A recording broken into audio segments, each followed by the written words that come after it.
भारत विरोधी शक्तियों के स्थापित और प्रायोजित मोहरों के साथ सियासत की जमात पर गलबैयां करके राहुल गांधी जी के वापस आने के बाद मुझे लगता है कि अमेरिका में वही जमात अब नफरत की दुकान का यह विज्ञापन दिखा रही है। देखिए, भारत विरोधी शक्तियों के स्थापित और प्रायोजित मोहरों के साथ सियासत की जमात पर गलबैयां करके राहुल गांधी जी के वापस आने के बाद मुझे लगता है कि अमेरिका में वही जमात अब नफरत की दुकान का यह विज्ञापन दिखा रही है। पुनः कह रहा हूं, प्रधानमंत्री श्री नरेंद्र मोदी जी के विरुद्ध जो भर्त्सना योग्य आपत्तिजनक पोस्टर है, यह उस नफरत की दुकान का विज्ञापन है।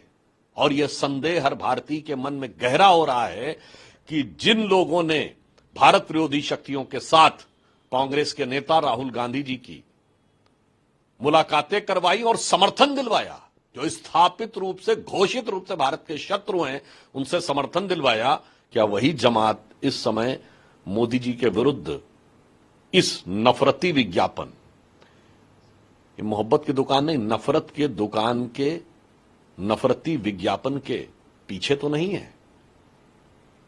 और अधिक दुख तब होता है जब यह उस प्रधानमंत्री के लिए है जिसने 10 साल के अंदर भारत को फ्रेजाइल 5 से टॉप 5 में पहुंचाया। यह उस प्रधानमंत्री के लिए है जिसने 26 करोड़ लोगों को एक्सट्रीम पॉवर्टी से बाहर निकाला। यह उस प्रधानमंत्री के लिए जिसने डिजिटल ट्रांजैक्शन में भारत को नंबर 1 पहुंचाया। यह उस प्रधानमंत्री के लिए जिसने आंतरिक और बाह्य सुरक्षा में भारत को उस स्थिति में पहुंचाया कि एक दौर में भारत का कोई बड़ा शहर और प्रांत नहीं था जहां आतंकवादी हमले न होते हों। वहां से स्थिति को सुधार कर इस परिस्थिति में लाए और उसके बाद तो भारत के इकलौते प्रधानमंत्री हैं जिसे मॉर्निंग कंसल्टेंट ने लगातार विश्व के सबसे लोकप्रिय नेता के रूप में माना। और अभी हाल ही में आपने देखा कि विश्व के इकलौते राष्ट्राध्यक्ष हैं जो रशिया के राष्ट्रपति व्लादिमीर पुतिन और यूक्रेन के राष्ट्रपति जेलेंस्की दोनों के साथ गले मिलते हुए दिखाई पड़ रहे हैं। यह कूटनीतिक क्षमता दुनिया में किसी के भी पास नहीं है। मगर अफसोस की बात यह है कि वही नफरती लोग हैं जो पिछले 23 सालों से भारत के उभरते हुए स्वाभिमान के प्रतीक प्रधानमंत्री श्री नरेंद्र मोदी जी के विरुद्ध विष वमन करने से बाज नहीं आ रहे।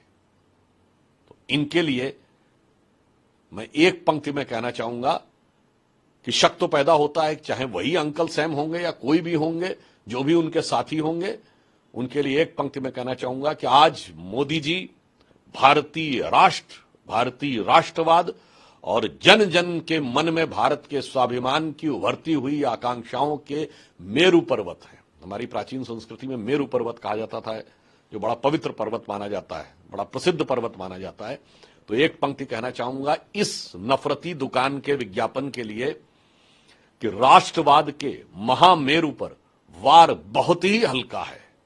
राष्ट्रवाद के महामेरु पर वार बहुत ही हल्का है, क्योंकि भारत विरोधी ताकतों में अब मचा हुआ तहलका है। यह विज्ञापन भारत विरोधी शक्तियों की घबराहट का प्रतीक है, जो मोदी जी के नेतृत्व में उभरते भारत से उनको दिखाई पड़ रही है।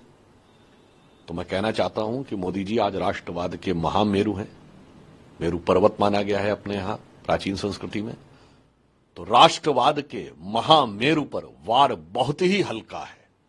राष्ट्रवाद के महामेरु पर वार बहुत ही हल्का है और भारत विरोधी शक्तियों में यह घबराहट का तहलका है।